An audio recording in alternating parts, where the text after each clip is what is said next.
On a perfect day in a perfect place with practically perfect people, even dreams should be perfect. At least that's how it seemed in tranquility for everyone but Ember Vanetta. Ember's dreams were more real than fantasy. The moment she fell into a deep sleep, she felt herself rise to the ceiling, sensed a force pulling her out of her body into what was another time and place, independent of hour and matter. Its vivid imagination and physical awareness pulled at her mind in a tug of war.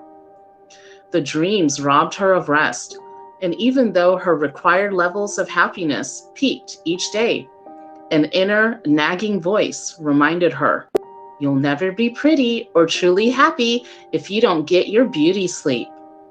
Those negative thoughts always seemed to intrude. Ember had always known she was different. She felt everyone's emotions, not just her own, and that was enough of a burden. But the dreams were horrible. Her constant midnight companion was the same drama night after night. The nightmare always began with her running as fast as she could. A sinister someone chased her, her heartbeat the beacon leading him to her. She knew he pursued her because she possessed a special ability, rare and secret, and it was this that her assailant craved. Her frantic footsteps echoed like cracked ice through a gilded building with cold, marble floors, her pursuer's breath on her neck. She dodged mammoth books with leathery rainbow covers flying by. She reached out over and over to grab the slippery books, knowing instinctively a book can save her, but found her hands grasping only air. Finally, she melted straight into one, through its cover, landing deeply into its pages, which fanned out to cover her with safety.